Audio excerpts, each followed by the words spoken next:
what would you say are some of the things you might look forward to, and what are some of the things that you are anticipating or dreading? I think, of course, a lot of us hope that the new government will carry on some of those much needed reform, the chief of which would be to continue to sort of fight corruption and so on.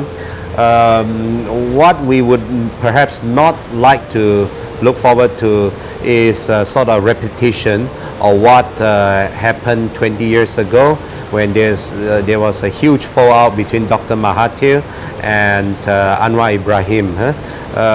Right now, you would see that the two of them do not see exactly eye to eye. I'm not sure Dr. Mahathir would like to have Anwar Ibrahim as his successor. Anwar Ibrahim is, of course, extremely eager to be the immediate successor. If it is in accordance with normal democratic practice, well, then at some point Dr. Mahathir and Anwar Ibrahim, they would really have to sort of show their cards, right? In the sense that how many MPs supports either of them, right? But that is fine. That is the normal democratic practice. What I would not like to see is like what happened 20 years ago when very brutal and autocratic manners have been employed in order to get rid of your political opponents. Down on the ground, below all these politics that are going on above them, what about the man in the street? Well, economy is bad. I mean, let's not mince any words about it. Business is bad. People's livelihood is bad. People's earning power is bad. So, how the government could reduce some of those red tapes and so on, and at least make people's life not that difficult on top of their poverty, I think that is what the government could do a lot. I mean, it's one thing to be poor and so on. It's quite another thing to be poor and yet have to face a lot of bureaucracy in order to improve your lives. Yeah. I think with the new government, many people are very hopeful and they're hoping to see big changes immediately. And the government has come up with some unpopular policies like the BPJS scheme and all that. So do you think that certain people are regretting voting for Dr. Harapan at this point? Well, I think the significant group in this country are still mired in a very conservative mindset in the sense that they still think that racial supremacy and religious extremism could solve their daily problems with their livelihoods and so on. And these are the people who went on the anti-ISIS rally, and they came out in force. But if you ask me whether people regret voting for the Harapan government, I don't think so. I don't think those people who went to anti-ISIS rally voted for the Pakatan government at all.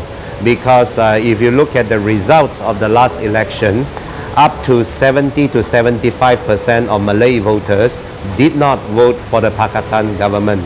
Only about 25 to 30% of Malays voted for the Pakatan government.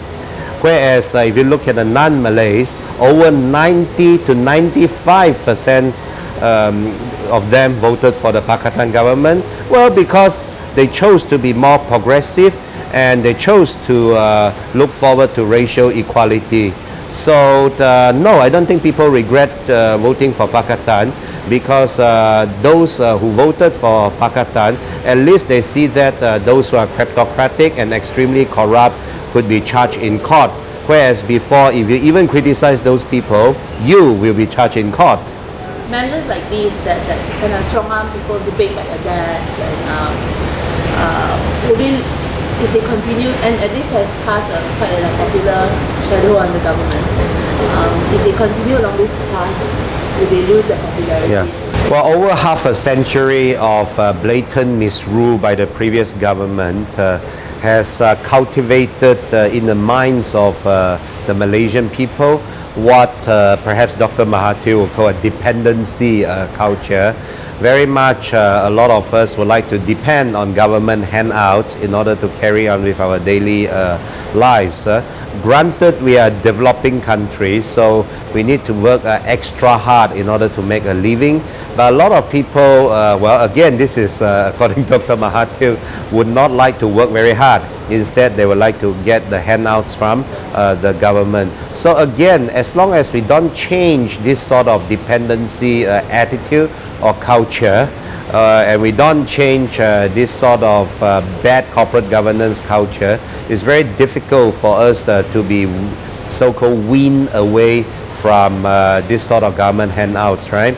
And therefore, if in the near future, if the government suddenly, for example, cuts out some of these assistance programs or handouts, or even the borrowing programs such as PTPTN and so on, yeah, they will lose quite significantly in terms of popular support. So whether the new government likes it or not, they can only very gradually and very slowly reduce some of these handouts in order to retain their popularity.